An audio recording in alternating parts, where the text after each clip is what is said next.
오늘 디모데후서 4장 6절로 8절까지 말씀 한번 제목같이 있습니다. 제목입니다. 시작. 잘 사는 삶. 오늘 잘 사는 삶이 어떤 삶일까? 여러분, 오늘은 어버이 주일입니다. 여러분, 성경에 내 부모를 공경하라, 10계명 중에도 내 부모를 공경하라라고 말씀합니다. 이건 명령입니다. 하나님께서 우리에게 주시는 명령이라는 거죠. 출애굽기 20장 12절에 내 부모를 공경하라, 그리하면 너의 하나님 나 여호와가 내게 준 땅에서 내 생명이 길리라 라고 말씀합니다. 또 신명기 5장 16절에도 너는 너의 하나님 여호와의 명한 대로 내 부모를 공경하라, 그리하면 너의 하나님 여호와가 내게 준 땅에서 내가 생명이 길고 복을 누리리라. 에베소서 6장에도 말씀합니다. 자녀들아, 주 안에서 너희 부모에게 순종하라, 이것이 옳으니라. 내 아버지와 어머니를 공경하라, 이것은 약속 있는 첫 계명이니 이로써 내가 잘되고 땅에서 장수하리라. 부모님 공경한다는 것은 이건 하나님의 명령입니다. 해도 그만 안 해도 그만이 아니라 이건 명령이라는 것이죠.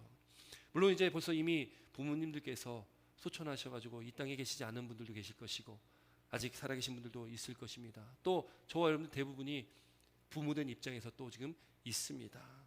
우리는 하나님의 명령을 지켜 행해야 되는 사람들입니다. 하나님의 말씀을 따라 살아가야 되는 그런 하나님의 자녀된 저와 여러분들이라는 것이죠. 피조물인 인간은 하나님을 경외하고 하나님께 경배해야 되는 것처럼 이 땅을 살아가는 우리도 그렇게 자녀된 우리가 부모를 공경하는 것 당연한 이치 아니겠습니까? 도리 아니겠습니까? 부모님 없이는 우리가 이 땅에 태어날 수가 없다는 것이죠. 부모님이 계시지 않았다면 우리 이 땅에 존재하지 못한다는 것입니다.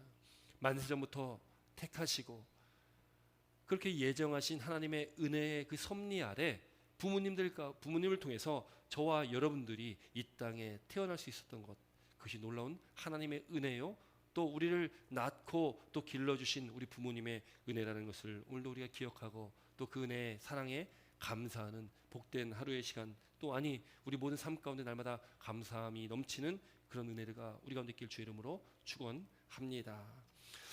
여러분, 오늘 잘 사는 삶이라는 제목으로 말씀을 나누는데요. 어버이 주일날 설교 제목이 왜 잘 사는 삶일까? 저는 이런 제목을 붙인 이유가 있습니다. 저도 이제 벌써 이제 미국으로 이게 온 지가 이제 횟수로는 거의 한 9년에서 10년 가까이 되는 것 같습니다. 한 9년 정도 되는 것 같은데 멀리 있다 보니까 여기 계신 분들은 대부분이실 것 같은데 부모님께 자주 찾아뵙지 못하고 또 아이들이 예쁘게 자라고 있는데 그 모습을 보여주지 못하는 그 죄송함이 늘 마음속에 있습니다.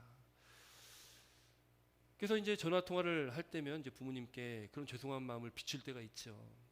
근데 그때 부모님께서 그런 말씀을 저에게 하시더라고요. 엄마 아빠는 너희들이 잘 살면 된다. 잘 살면 된다. 그게 부모의 마음이 아니겠습니까? 부모님의 은혜, 사실 은혜라는 것은 사실은 보답할 길은 없습니다. 여러분, 돈을 많이 드린다고 그 은혜 보답이 되겠습니까? 여러분, 은혜 보답하는 길은 사실은 그 길을 우리가 사실 찾기 쉽지 않습니다. 그러나 중요한 것은 부모님의 말씀대로 살아가는 것이 은혜 보답하는 것 아니겠습니까? 여러분, 잘 살아야 된다. 너희들이 잘 살면 된다. 여러분, 그것이 사실 부모님의 은혜 보답할 길인 것 같습니다. 잘 사는 게 무엇입니까? 그래서 돈이 많다고 잘 사는 것도 아니겠고요. 여러 가지 복합적으로 우리에게 필요한 것들, 우리가 정말 잘 살 수 있는 조건들이 마련이 돼야 되겠죠. 결혼도 하고 또 자녀들도 잘 낳고 건강하게 그렇게 잘 사는 것, 아름다운 가정을 이루며 살아가는 그 모습들, 그것이 바로 이 부모님의 그 마음 아니겠습니까?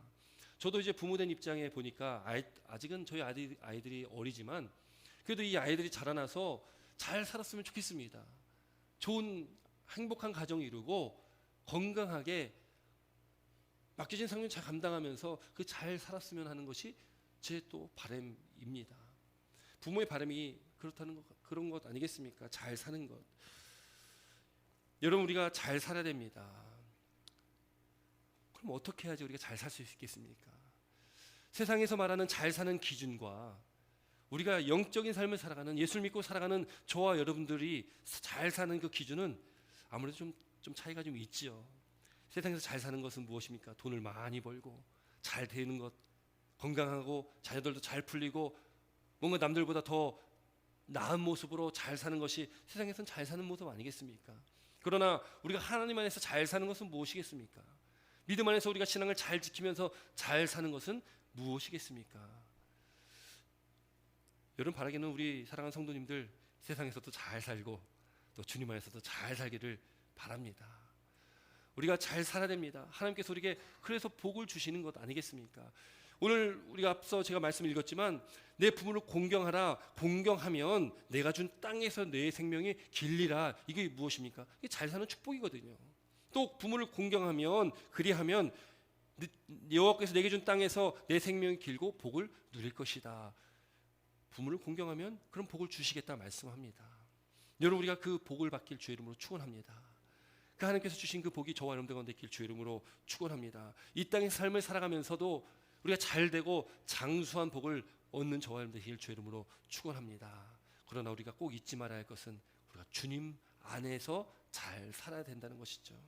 그럼 주님 안에서 잘 살아야 되는 것이 무엇일까? 여러분 한국에서는요 몇 해 전만 해도 이 웰빙이라는 말을 많이 썼습니다. 웰빙이 잘 사는 거거든요. 잘 먹고 잘 사는 것을 웰빙이라고 얘기하고요. 웰빙이라는 단어를 여기저기 다 붙이면서 잘 사는 법에 대해서 이야기를 많이 했습니다. 또 웰빙이라는 말이 있으니까 조금 지나니까요. 웰다잉, 잘 죽는 법, 어떻게 하면 잘 살고 잘 죽을까에 대해서 이야기를 하더라고요. 그럼 여러분 세상에서 이야기하는 웰빙, 웰다잉 세상의 방법과 세상의 그 가치를 가지고서는 우리 잘 살 수가 없다는 것을 우리는 믿어야 됩니다. 왜 그렇습니까? 여러분 우리는 이 세상에서 삶이 끝이 아니기 때문에 그렇습니다.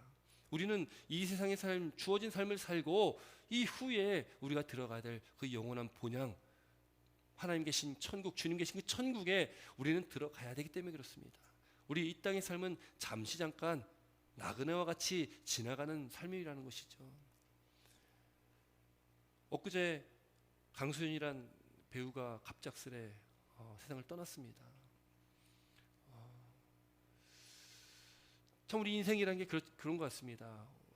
태어날 때는 순서가 있지만 갈 때는 순서가 없는 것처럼 언제가 우리에게 끝이 될지는 우리는 알 수가 없다라는 거죠.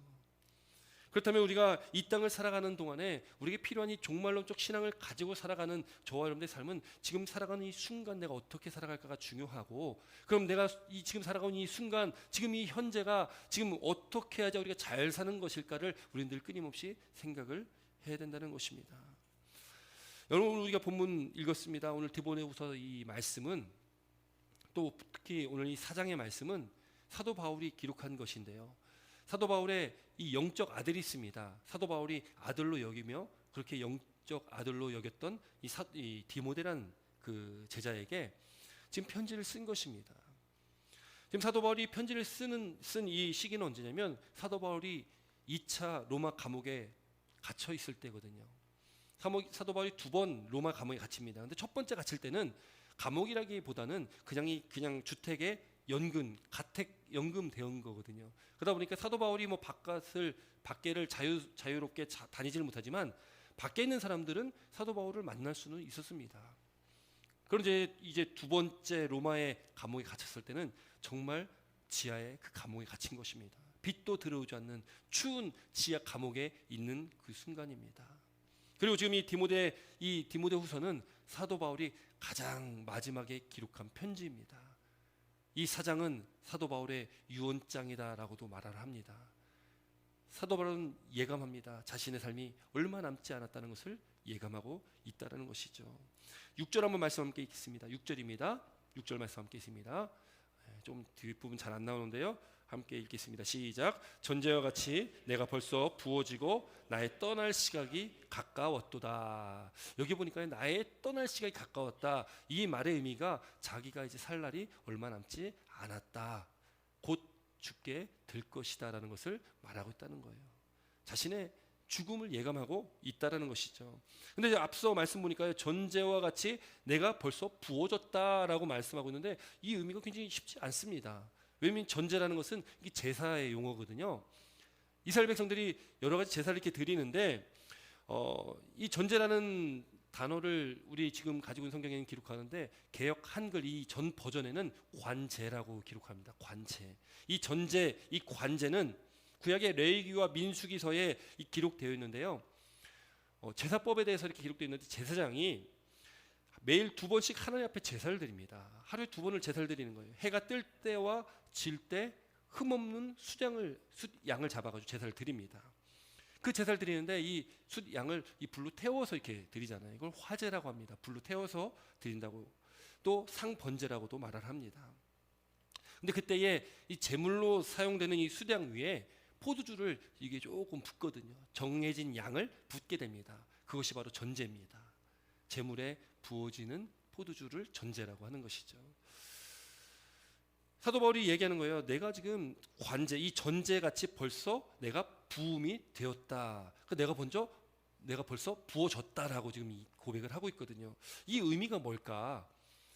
이 의미는요, 사도 바울 자신이 이 관제로 드려졌다라는 것을 말하고 있는 겁니다. 전제로 드려졌다. 내가 부은 바 되었다. 그 의미는 내가 제물로 바친 바 되었다라는 것을 의미하는 거예요. 사도 바울이요, 평생을 어떻게 지냅니까? 사도 바울이요, 평생을 주의 복음을 위해서 살았거든요. 이제 남은 삶이 얼마 남지 않았는데 그 삶까지도, 나의 삶 전부를 이미 나는 다 부은 바 되었다. 이미 다 하나님께 난 드렸다. 나의 생명을 다 하나님께 드렸다라고 고백하고 있는 것입니다.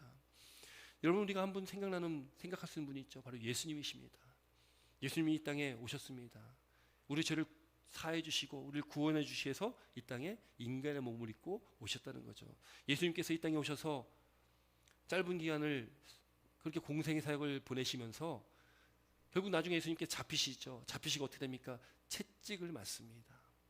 채찍질을 맞으면서, 여러분, 그 채찍은요, 몇 번 말씀드렸듯이 채찍 끝에 날카로운 것들이 막 붙어 있거든요. 한번 채찍을 맞고 나면 살갗이 뜯겨 나가고 내장이, 속 안에 있는 장기가 막 나올 정도로 그렇게 어마어마한 채찍입니다. 그런 채찍을 예수님께 맞으셨다는 거죠.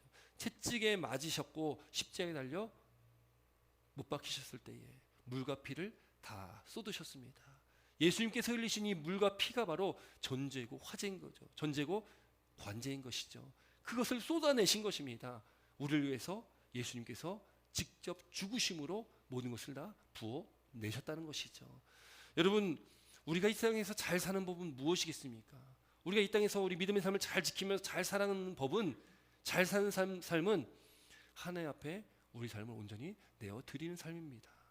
저와 여러분의 믿음의 삶도 사도 바울이 고백하는 것처럼 내가 벌써 부어졌다. 우리도 주님 앞에 부은, 우리도 그렇게 전제같이 관제같이 우리 삶을 부어드리는 그런 삶을 살아가시길 주의 이름으로 축원합니다. 우리는 그런 삶을 살아야 됩니다. 우리가 살아가는 것, 이 땅에 태어난 것도 우리가 앞서 찬양드린 것처럼 내가 누려왔던 이 모든 것들이, 내가 숨쉬는 이 모든 것들이, 내가 이 땅에 태어난 이 모든 것들이 다 하나님의 은혜입니다. 모든 것이 다 주님의 은혜입니다. 이런 고백의 찬양을 드리지 않았습니까? 여러분, 우리가 하나님의 은혜 가운데 살아갑니다. 하나님의 은혜 안에 우리가 예수님께서 우리를 택해 주셨기에 이 자리에 와서 예배를 드립니다. 우리에게 영원한 생명을 주셨습니다. 우리는 영원한 생명이 예비되어 있습니다. 그 놀라운 은혜를 입고 우리는 살아갑니다. 그 은혜 앞에 우리가 하나님 앞에 내어드릴 수 있는 것은 우리 삶입니다. 우리의 모든 것들을 다 주 앞에 드리는 것입니다. 예수님께서 이미 우리를 위해서 이 땅에 오셔서 십자가에 달려 모든 것들을 다 우리에게 주신 것입니다. 물과 피를 쏟으셨습니다. 생명보다 더 귀한 것이 어디 있겠습니까? 목숨보다 더 귀한 것이 어디 있겠습니까? 그 생명을 저와 여러분들을 위해서 주셨다는 것, 우리를 위해서 그 물과 피를 다 쏟으셨다는 것, 그 은혜를 우리가 생각할 때에 여러분, 우리는 그 주님 앞에 무엇을 드려야 되겠습니까? 헌금 많이 드리는 것, 또 우리가 뭔가 몸으로 많이 헌신하는 것, 우리의 모든 것을 드리는 것입니다. 우리 삶의 전부를 주 앞에 드리는 것입니다. 그것을 하나님께 기뻐 받아주신다는 것을 믿으시기 바랍니다. 사도 바울은 그런 삶을 살았습니다. 그렇게 자신의 모든 것을 다 부으며 자신의 모든 것들을 다 주를 위해서 헌신했다라는 것이죠.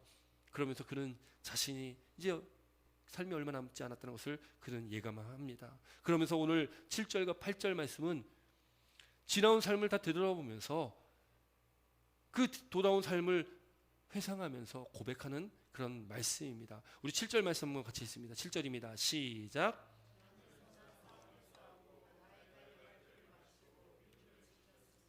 아멘. 여러분, 여기 보니까요, 세 가지가 나옵니다.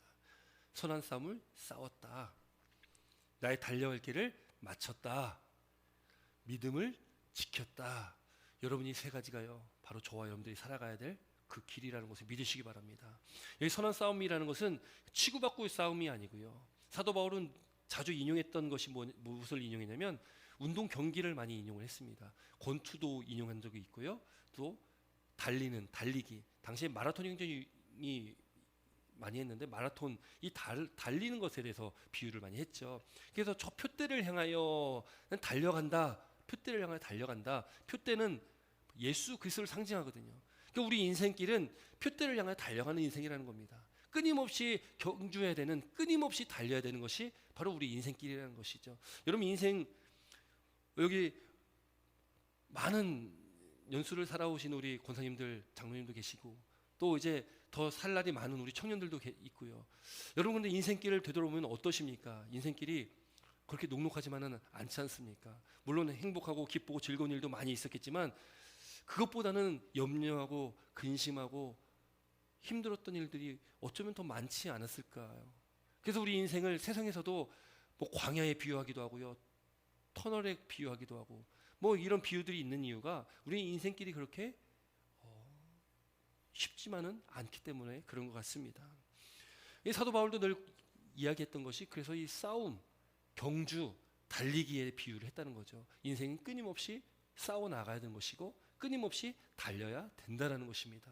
선한 싸움을 싸우고 마치 경기를 하듯이 끊임없이 뭔가 우리는 최선을 다해서 그 경기에 임하는 삶을 살아가야 된다는 것이죠. 끊임없이 우리는 다른 박질을 해야 된다는 것입니다. 그것이 우리의 믿음의 삶이라는 것이죠. 우리가 믿음의 삶을 살아간다는 것 참 힘듭니다.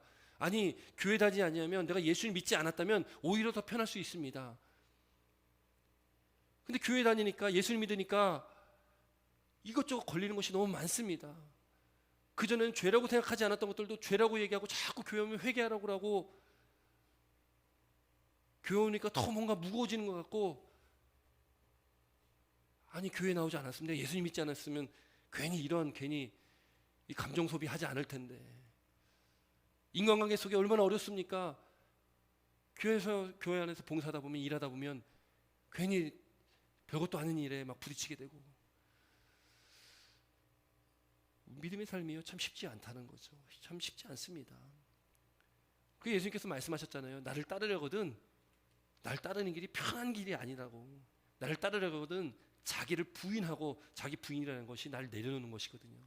자기 스스로를 죽이는 것입니다. 나의 자아를 죽이고 나의 생각을 깨트리고 나의 십자가를 지라는 거예요. 십자가를 지라는 겁니다. 십자가를 지는 것은 죽는 길이거든요. 믿음의 길이라는 것이 그렇게 쉽지 않은 길입니다. 그래서 구원의 길은 좁고 협착하다라고 말씀합니다. 근데 많은 사람들이 넓은 길로 간다. 그러나 구원의 길은 좁은 길이다. 협착한 길이다. 여러분 우리에게 믿음의 삶 가운데 우리가 어떻게 살아야 됩니까? 싸워야 되는 거죠. 경주해야 됩니다. 열심히 최선을 다해야 됩니다. 사도 바울이 고백하듯이 믿음을 지켰으니 나는 믿음을 지켰습니다라고 고백하는 것처럼 우리가 우리의 삶, 주어진 삶을 다 마칠 때에 우리도 주님께 고백할 수 있는 것, 우리도 고백할 수 있는 것, 나는 믿음을 지켰습니다. 믿음을 지켰습니다. 사도 바울의 인생을 보면요, 너무나 힘들고 어려운 인생길이었습니다. 예수를 믿는 그 복음을 전하는 그 한 가지 일 때문에 예수를 위해서 그 목숨을 바치고 자기 모든 일생을 그 복음을 위해서 바치며 살아가면서 너무나 힘든 고난의 시간을 많이 보냈습니다. 수고도 넘치게 했고 옥에 갇히기도 더 많이 하고 매도 수없이 맞고 여러 번 죽을 뻔하였으니 유대인들에게 40에서 하나 감한 매를 5번이나 맞았고 3번 태장을 맞고 1번 돌로 맞고 3번 파선하고 일주야를 깊은 바다에서 지냈으며 여러 번 여행하면서 강의 위험과 강도의 위험과 동족의 위험과 이방인의 위험과 시내의 위험과 광야의 위험과 바다의 위험과 거짓 형제 중의 위험을 당하고 또 수고하며 애쓰고 여러 번 자지도 못하고 줄이며 목마르고 여러 번 굶고 춥고 헐벗었노라. 고린도서 11장에 사도 바울이 기록한 자신의 돌아온 삶입니다. 복음을 위해 예수님이 살았던 그 삶이요, 여기 기록된 것을 예수 믿으면 이거 해야 돼, 이렇게 살아야 된다 하면 예수 믿는 사람 믿겠습니까? 예수 믿으면 이렇게 살아가 됩니다 하면 예수님 믿겠습니까? 그런데 예수 믿는 길이 그렇게 평탄한 길은 아니다라는 것을 우리가 꼭 기억을 해야 된다는 것이죠. 여러분, 제가 잠시 영화를 하나 좀 보여드리려고 합니다. 지루하시는 것 같아가지고 짧은 영화 준비했습니다. 몇 해 전에 개봉했던 영화인데요, 국제시장이라는 영화입니다. 저는 이 영화를 교회에서 그때 한번 상영을 했거든요. 아마 기억하시는 분 있을 텐데, 전 마지막 장면이요, 그때 본 이후로 기억이 너무 각인이 됩니다. 마지막 장면에 이 황정민이라는 배우가 자신의 삶을 이렇게 회상하면서 독백을 하는 그 장면이 나옵니다. 우선 짧은 줄거리랑 짧게 편집을 했거든요. 한번 잠시 영화 한번 감상하도록 하겠습니다. 영자야, 니 내 어릴 적 꿈이 뭐였는 줄 아나? 뭐였는데요? 짤구야, 네 합격했다 임마. 대학대 합격했다. 우리 승규 그런 말은 이번에 서울대 합격했다. 도대 하늘에서 돈다발 같은 거 안 떨어지나? 파독 광부 모집. 이게 맞겨. 대한민국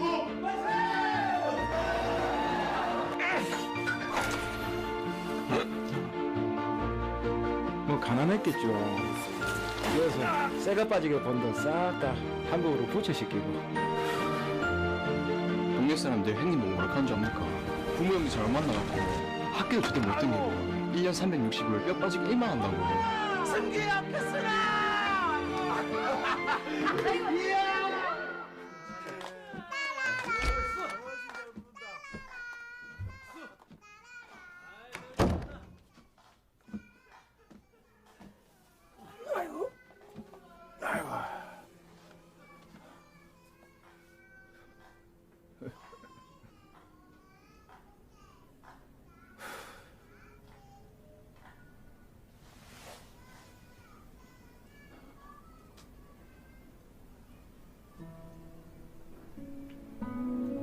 아버지, 내 약속 잘 지켰지. 막수이도 찾았고, 이만하면 내 잘 살았지.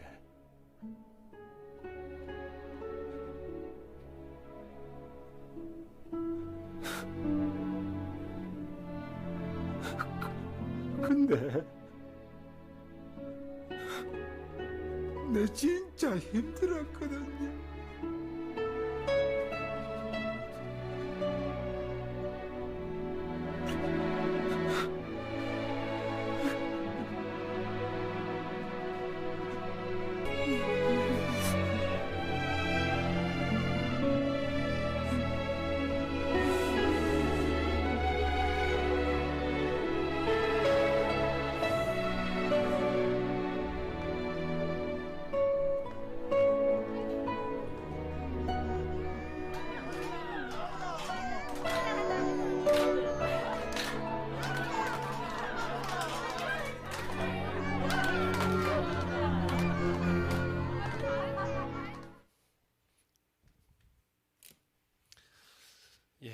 짧은 영상인데 저는 이 마지막 장면이 참 잊혀지지가 않았습니다. 아버지와의 그 약속이 있었고, 또 우리나라 1950년도부터 한 1990년도, 한 80년도까지의 그 어떤 역사의 시대적 그 배경이 잘 드러나는 그런 영화인데요. 6.25를 겪고 또 흥남부대에서 철수하면서 동생을 거기서 잃어버리고, 또 아버지는 그 동생을 찾으러 갔다가 이제 아버지와 영영 만날 수 없는, 또 동생은 입양되었다 나중에 이제 이산가족으로 만나게 되어지는 그런 장면들, 또 이 주인공인 황정민 배우가 나중에 독일 광산에 광부로 갔다가 거기서 광산이 무너져가지고 죽을 뻔하는 그런 과정을 겪었고요. 그 이후에 또 월남의 그 전쟁에 참가해가지고 또 전쟁 겪고 거기서 총을 맞습니다. 한쪽 다리를 잃게 되는 그런 여정들, 그 여정들 다 보내고서 지금 이 마지막 장면의 그 독백을 볼 때에 참 마음이 많이 아팠습니다. 그런데 저는 그 독백이 늘 각인돼 있으면서 우리가 하나님 앞에 살아가야 될 모습도 저는 발견하게 됩니다. 지금 우리가 들었던 그 독백에 아버지에게 독백이었지만 약속 잘 지켰습니다. 네, 열심히 잘 살았습니다라는 고백을 하지 않습니까? 그런데 너무 힘들었습니다라고 고백을 합니다. 근데 이 고백들을 보면서 우리가 이 땅에서 살아가는 삶의 모습이 그렇지 않을까라는 생각을 하게 됩니다. 그렇게 힘든 인생 여정을 살았지만 그 마지막 앵글에 그 방에서 혼자 울고 있는 그 배우와 그 옆에 그 거실에서 그 많은 가족들이 지금 함께 즐거워하는 그 모습이 함께 나오는 그 모습을 볼 때에 여러분 우리가 이 땅에서 삶이 어떤 삶이 되어야 될까? 참 열심히 최선을 다해서 그렇게 선한 삶을 싸우며 살아가야 될 저와 여러분들의 인생길 가운데 그 열심히 달려가야 될 인생길 가운데 여러분 우리가 주를 위해서 이렇게 살아가는 것 그것이 바로 가장 잘 사는 길이라는 것을 깨닫게 됩니다. 근데 그 길은 쉬운 길은 아니라는 거죠. 마지막에 이 황정민 배우의 고백처럼 참 힘들었습니다. 우리도 하나님 앞에 설 때에 우리 인생길을 열심히 싸우며 열심히 달려왔던 그 길을 누구보다도 하나님께서 잘 아실 거거든요. 그렇게 열심히 싸우고 열심히 달려온 저와 여러분들을 맞이하는 그 하나님의 그 마음은 어떻겠습니까? 그래서 우리가 잘 아는 달란트의 비유처럼 5달란트 받은 자 2달란트 받은 자가 나중에 똑같은 칭찬받지 않습니까? 잘했다 착하고 충성된 종아. 우리가 주님 앞에 설 때에 그 주님 앞에 서는 그날은 언제 우리가 설지 모릅니다. 예수님께 다시 재림하실 그날이 그때지만 우리가 이 세상에서 삶이 끝날 때에 언제 끝날지 모르는 그 인생길 가운데 우리가 주님 앞에 설 때에 주님 앞에 지금 이 영화의 한 장면처럼 우리가 하나님 제가 참 하나님 약속 말씀 지키면서 잘 살았습니다. 그렇게 고백하는 저와 여러분들 있으면 좋겠습니다. 근데 참 힘들었습니다. 그렇게 투정도 해보는 그런 저와 여러분들 되시길 주 이름으로 축원합니다. 예수님 믿는다면 제대로 믿는 사도 바울처럼 자신의 모든 삶을 다 부어드리는 것처럼 우리 삶도 그렇게 주 앞에 되었으면 좋겠습니다. 우리도 그렇게 믿었으면 좋겠습니다. 그냥 적당히 저희 부모님이요 교회 나오시지 않을 때 교회 잘 안 나오셨을 때 저한테 그러더라고요. 하도 교회에서 맨날 교회 살고 교회에서 집을 안 들어오니까 야 좀 적당히 믿으면 안 되냐. 아 왜 자꾸 그렇게 교회 미쳐가지고 그러냐. 저한테 그러시는 거예요. 적당히 믿으라는 겁니다. 그럼 적당히 믿는 게 있습니까? 믿으면 믿는 거고 안 믿으면 안 믿는 거지. 그럼 적당이라는 것은 없습니다. 하나님과 재물을 겸하여 섬길 수가 없습니다. 하나님 아니면 하나님이고 세상 재물 아니면 재물인 것이지 하나님과 재물을 겸하여 섬길 수가 없다라는 것이죠. 우리가 주님 안에서 하나님의 택함 받고 하나님의 은혜 가운데 살아가는 저 여러분들이 우리가 이제 결단했으면 좋겠습니다. 적당히가 아니라 주님을 위해 살겠습니다. 내 모든 것을 다 주 앞에 부음받음처럼 우리가 그렇게 주 앞에 우리 삶의 전부를 들여서 주님을 섬기겠습니다. 주님을 사랑하겠습니다. 그렇게 이 땅에서 주어진 삶 잘 살겠습니다. 그 잘 사는 삶을 살아갈 수 있도록 하나님께서 함께하여 주시옵소서. 여러분 그때에 우리 놀라운 약속의 말씀을 주십니다. 우리 8절 말씀 한번 같이 있습니다. 8절입니다. 함께 있습니다. 시작.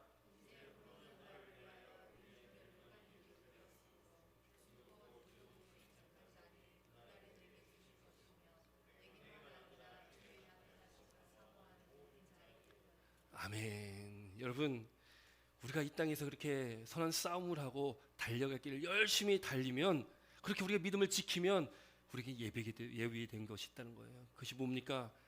의의 면류관이 나를 위해서 예비되었다. 우리가 이 땅의 삶이 끝이 아니라 영원한 하나님 나라 우리가 들어갈 그 본향 천국에 들어가면 우리에게 영원한 그 하나님께서 영원한 영생의 복을 주시고 우리에게 의의 면류관을 우리에게 주신다. 여러분 예수님 믿으며 우리 이 땅에 살아가는 그 힘이 되는 것이 무엇입니까? 우리가 갈 곳이 있기 때문에 그렇습니다. 우리가 들어갈 본향이 있기 때문에 그렇습니다. 하나님의 약속의 말씀이 우리에게 주어졌기 때문에 그 약속을 믿고 우리는 이 땅에서 이렇게 선한 싸움을 싸우고 달려갈 길을 달려가는 것입니다. 저 여러분들에게 예비된 그 의의 면류관을 다 기쁨으로 받으시는 저 여러분 되시길 주 이름으로 축원합니다. 아 받긴 받아야 되는데 내가 이 땅에서 제대로 살지 못했는데 민망해서 내가 이거 못 받겠습니다라는 것이 아니라 나 참 열심히 살았습니다. 참 잘 살고 이 땅에 왔습니다. 하나님 그때 하나님께서 의의 면류관을 기쁨으로 우리 머리에 씌워주시는 그 놀라운 은혜가 우리 가운데 있길 주 이름으로 축원합니다. 주 곧 의로우신 재판장 바로 예수님이십니다. 다시 재림하신 그 주님 재판 심판주로 이 땅에 오십니다. 그때는 기회가 없습니다. 우리에게 주어진 이 기회, 지금 이 순간 우리가 최선을 다해서 하나님 말씀 안에서 하나님 영광에서 잘 살아가시는 저와 여러분 되시길 주 이름으로 축원합니다. 그렇게 주의 나타나심을 사모하는 모든 자에게 그 의의 면류관이 예비되어 있다라는 것이죠. 사도 바울이 또 고백합니다. 사도행전 20장 24절에 내가 달려갈 길과 주 예수께 받은 사명 곧 하나님의 은혜의 복음을 증언하는 일을 마치려 하면은 나의 생명조차 조금도 귀한 것으로 여기지 아니한다. 이것이 사도 바울의 고백입니다. 우리에게 주어진 삶을 살아갈 때에 우리 생명을 조차 귀한 것으로 여기지 않는 우리의 모든 삶의 전부를 다 주 앞에 부어 드리는, 그리고 우리 전제된 삶, 관제된 그런 삶, 그 믿음의 삶이 바로 저와 여러분들 되시기를 주의 이름으로 축원합니다. 우리 사랑하는 성도 여러분, 선한 싸움을 싸우시기 바랍니다. 달려갈 길을 열심히 달리셔서 그 달려갈 길을 잘 마치시기 바랍니다. 믿음을 잘 지키시기 바랍니다. 그리고 그 의의 면류관을 다 받으시길 바랍니다. 그 믿음의 복된 삶이 바로 저와 여러분의 삶이 되시기를 주 이름으로 축원합니다. 기도드리겠습니다.